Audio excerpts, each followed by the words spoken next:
आप सभी लोगों का मैं इस नए तकनीकी सत्र में स्वागत करता हूं। और जहां से मैंने आपको बताया था मैकियावेली के बारे में, अब उससे आगे चलते हैं। देखिए, मैकियावेली युद्ध के लिए कुछ राजनीतिक, आर्थिक, नैतिक, मनोवैज्ञानिक, सामाजिक, आर्थिक जितने भी पहलू हो सकते हैं उन सभी की बात करते हैं। वो बताते हैं कि युद्ध को आपको किस प्रकार एक समाज के सभी अंगों के बारे में ध्यान से और उसको ध्यान में रख के सोचना पड़ेगा। मैं आपको एक ऐसा कुछ एग्जाम्पल दे रहा हूँ। जैसे इन्होंने कहा कि सुरक्षा और विकास एक दूसरे के पूरक हैं। चलिए, हो सकता है कि आपको शायद मेरी बातें कुछ एक अजीब सी लगे, क्योंकि इन्होंने जो कहा है आपको मैं सिद्ध कर दूँ। अगर आप इस पर जाएंगे कि सुरक्षा और विकास पूरक है,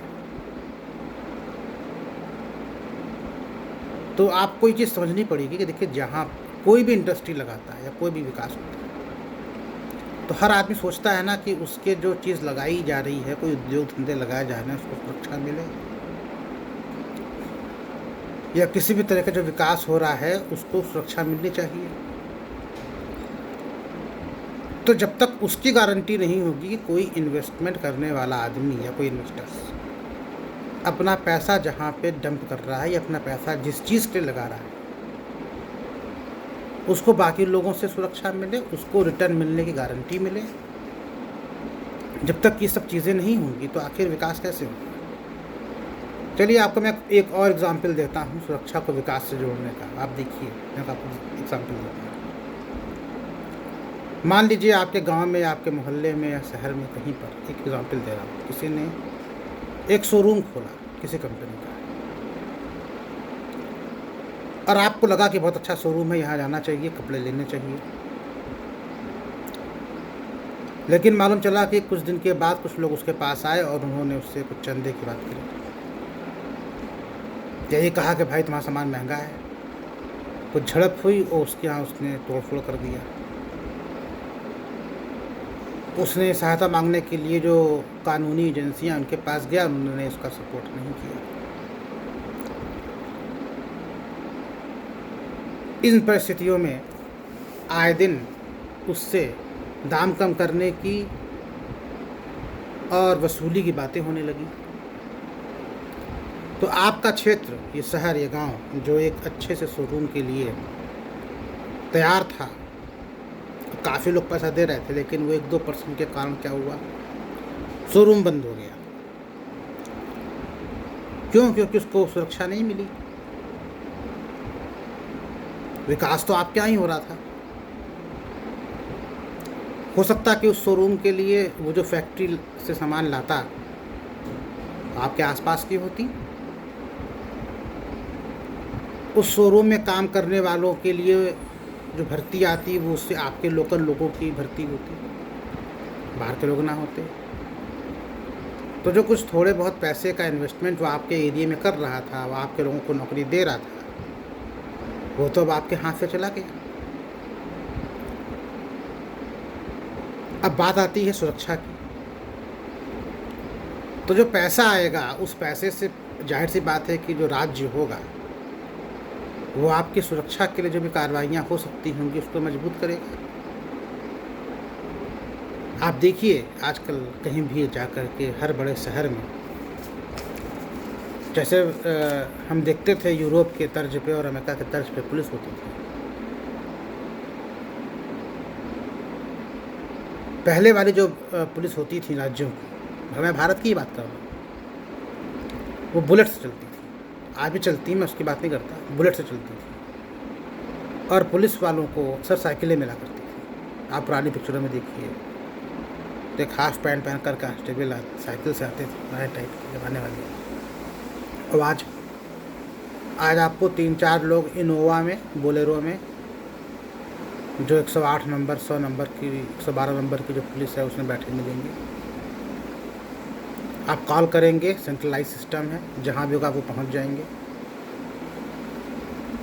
उनकी वर्दी में एक वायरलेस छोटा सा लगा रहता है। कुछ अफसरों के सीने पर कैमरा भी लगा रहता है। कि वो सारी हरकतें रिकॉर्ड हो सकें, आपने क्या बोला, कैसे बोला। और इसके साथ ही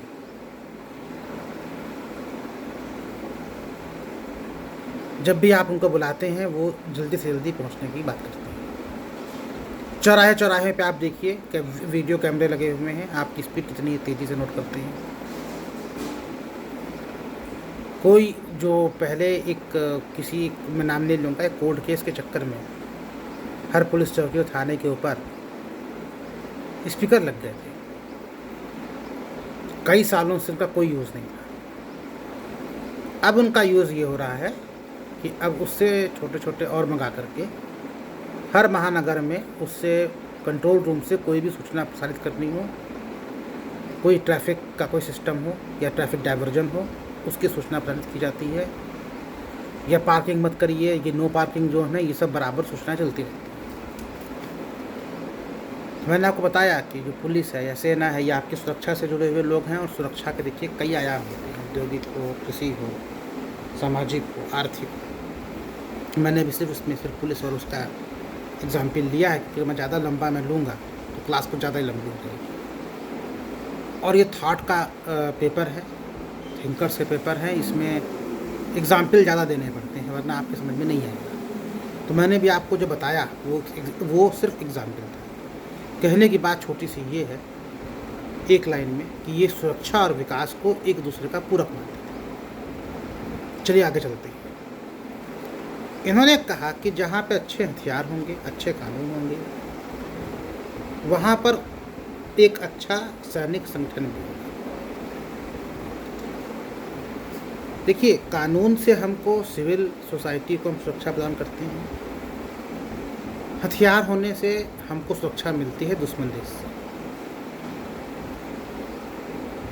अब अगर अच्छे कानून से अगर अपनी सिविल सोसाइटी को सुरक्षा प्रदान कर रहे हैं, कभी कभी क्या है कि सैनिकों को भी उसके थ्रू सिविल सोसाइटी में सुरक्षा मिल जाती है,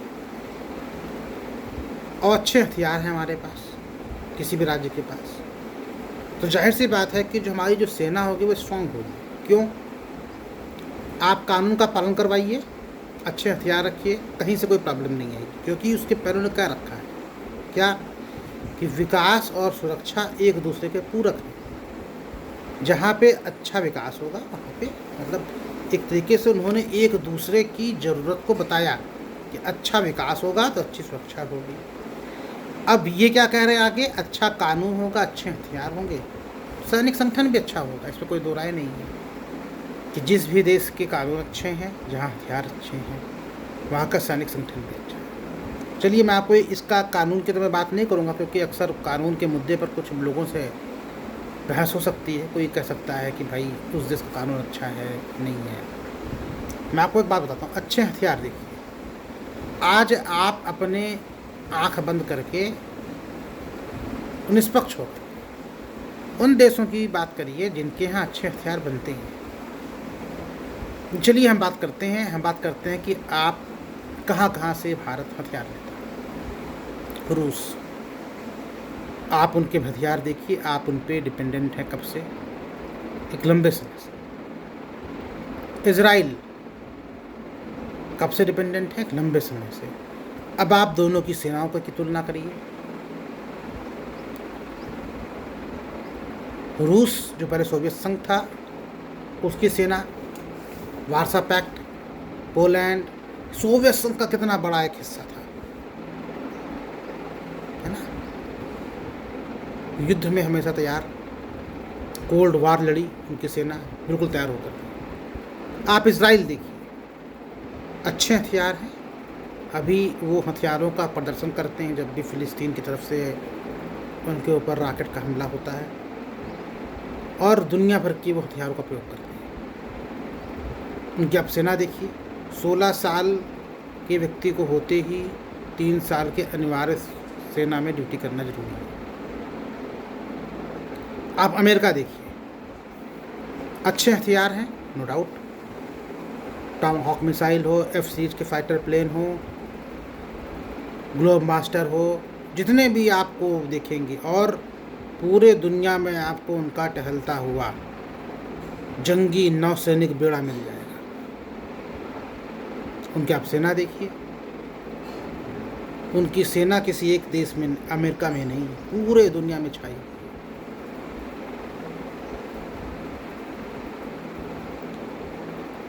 हम और आगे चलते हैं, हम चाइना की बात कर लेते हैं। चोरी से ही सही, नॉर्थ कोरिया की सहायता से ही सही, जो भी मिसाइल सिस्टम चुराया, क्या किया क्या नहीं किया, वो एक अलग बहस का मुद्दा है, मैं उस पर नहीं जाऊँगा। लेकिन आज भी चीन की सेना दुनिया के लिए एक संकट बनी हुई है।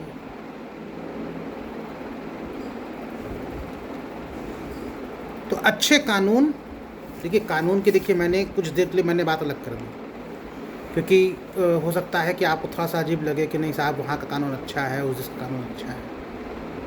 कानून तो सबसे अच्छा तो भारत का है, संविधान भी सबसे अच्छा हमारा है। लेकिन जब अच्छे हथियार की बात आई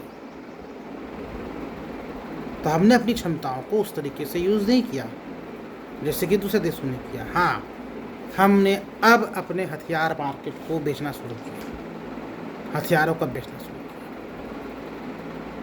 हमने डील करी ब्रह्मोस की, एडवांस लाइट हेलीकॉप्टर हम जब भी कभी कोई एयर शो होता है भेजते हैं, तेजस को भेजते हैं।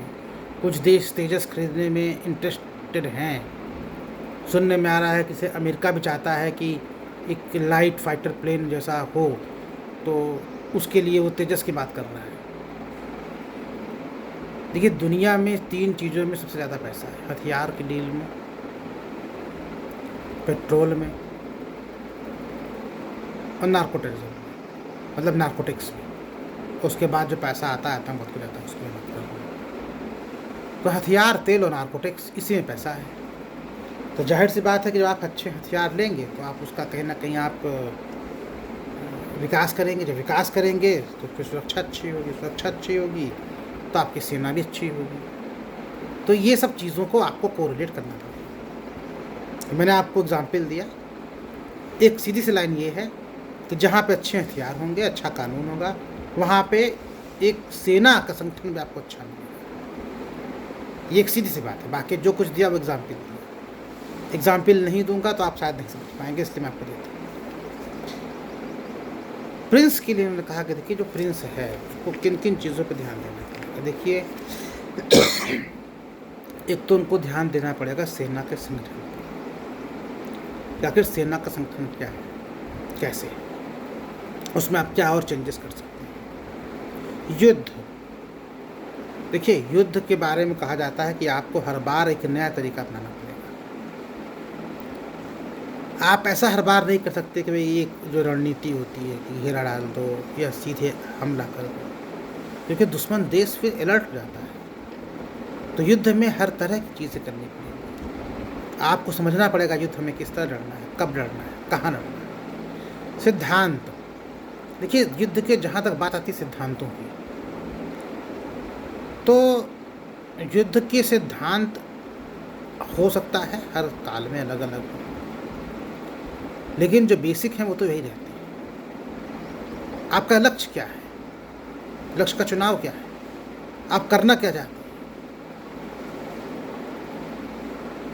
सामने वाले को आप सरप्राइज अटैक कैसे करेंगे। तो जो युद्ध के जो सिद्धांत हैं उनका पालन उस समय के लिए कहते हैं कि प्रिंस को करना चाहिए। तरीका हो सकता है कि हमको युद्ध करना हो, उसका जो उन्होंने तरीका उस समय देखा उससे खुश ना हो। लेकिन अगर आपको युद्ध में जीत चाहिए तो आपको हमेशा अपने हर एक युद्ध में लड़ने के तरीके को बदलना पड़ेगा, जैसे दुश्मन समझ ना पाए कि आप चाहते क्या हैं। अनुशासन, देखिए अनुशासन की जहाँ तक बात करते हैं, सेना में एक अनुशासन जरूरी है।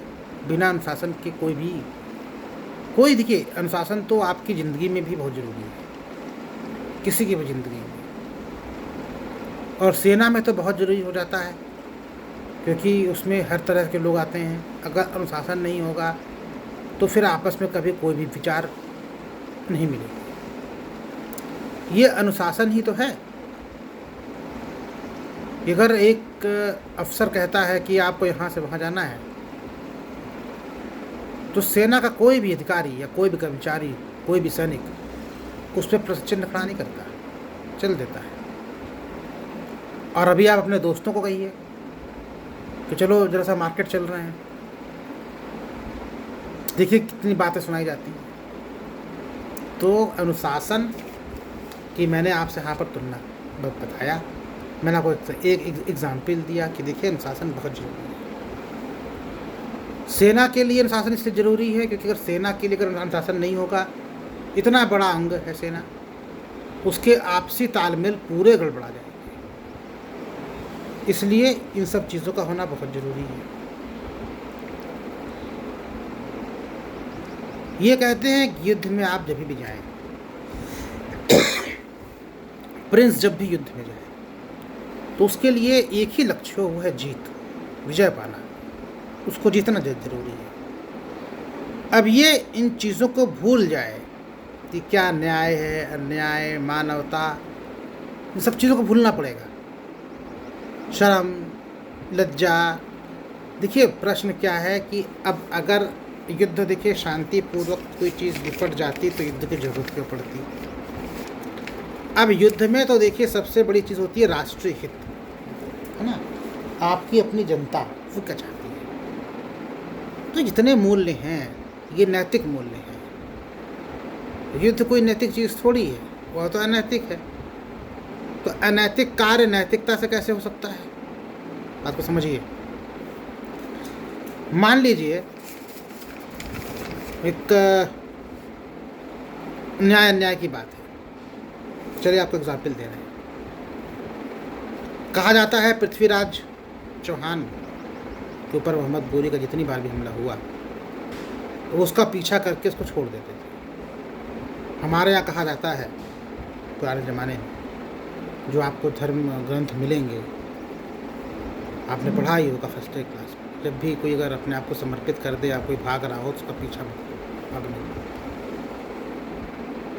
और क्या होता था, वो हर बार आके सीमा पर खड़ा हो जाए। एक बार अगर पृथ्वीराज चौहान गोरी को दौड़ा करके उसी समय पीछा करके मार दिए होते तो आज शायद भारत का इतिहास ये ना होता। हमने क्या किया, हम बख्शते रहे। अब आप बताइए, आप पृथ्वीराज चौहान के कृत्य को न्यायपूर्ण कहेंगे या भारत के साथ किया गया न्याय कहेंगे? ये मुद्दा मैं आपको छोड़ दूँ। चलिए आपको एक चीज़ और देख के चलता हूँ। थोड़ा और पहले सिकंदर ने भारत पर हमला किया और आपको पता है कि किस तरीके से ज़मीन की तलाश में लग रहा था और वो कई दिन तक इधर से उधर समुद्र झेलम के किनारे भागता रहता था। बरसात की रात में उसने नदी पार करी। पोरस का बेटा उस लड़ाई में मारा गया, बहुत बड़ी सेना हार गई। अब अच्छा आप बताइए, अगर जब सिकंदर भारत में आया, ज़मीन तलाश कर रहा था, अगर हम उस समय उसको उसकी तैयारी के समय ही घेर के मार देते तो क्या वो क्रूरता होती? और क्या जो उसके साथ फिर हुआ, जो भारत का इतिहास बदला, क्या ये मानवता थी? आप खुद सोचिए। मैं आपको अभी आगे ले आऊँ। 1971 के युद्ध की हमने बात करी। 71 के युद्ध में हमने पाकिस्तान को उसके 93,000 सैनिक छोड़ दिए, ये हमारी मानवता थी। लेकिन जो कश्मीर में कत्लेआम और आतंकवाद पाकिस्तान मचाया हुआ है, क्या वो क्रूरता नहीं है? जिस समय राजा अपने पद पे बैठ जाता है, उस समय उसके लिए सिर्फ राज्य चलाना, जनता का हित, राष्ट्रीय हित सर्वोपरि है। न्याय, अन्याय, मानवता, क्रूरता, गौरव कोई मतलब नहीं है उसका। क्या कितने भी देशों के जो इंटेलिजेंस एजेंसियां हैं, जाहिर सी बात है कि हर देश की इंटेलिजेंस एजेंसी को कोई छुपाने वाली बात नहीं है, वो अपने देश के लिए कार्य करती है, अपने दुश्मनों को या अपने दुश्मन एजेंट्स को मारती है। तो वो अच्छा करती है कि बुरा करती है, ये भी बताइए। मैं आपको एग्जाम्पल दे रहा हूँ। भारत ने सर्जिकल स्ट्राइक करी, उसके हिसाब से तो आखिर अगर हम इतना कुछ देखेंगे समझेंगे तो क्रूरता होगी। राष्ट्र का हित सर्वोपरि है, राष्ट्र के हित से कोई समझौता नहीं किया जा सकता। मानवता, क्रूरता, न्याय, अन्याय, ये सब बकवास की चीज़ें हैं। ये चीज़ें उस समय जितना प्रासंगिक थी आज भी उतना प्रासंगिक है। और आपको हर बात राजा, चलिए आज की तारीख में तो वो लोकतंत्र आ गया, आपको आपकी हर बात को राजा कभी भी आपको हर बात नहीं बताएगा, क्योंकि फिर उससे पैनिक क्रिएट हो जाएगा। तो इन सब चीज़ों को भी आपको समझना पड़ेगा, ध्यान देना पड़ेगा। ये सब जो बातें थी उन्होंने बहुत पहले कह दी, जो आज भी उतनी ही प्रासंगिक हैं। ये किसी भी देश का जो जनता है, उस जनता का हित किसी भी राजा के लिए सर्वोपरि होता है, उसके लिए कोई भी माध्यम अपनाना पड़े।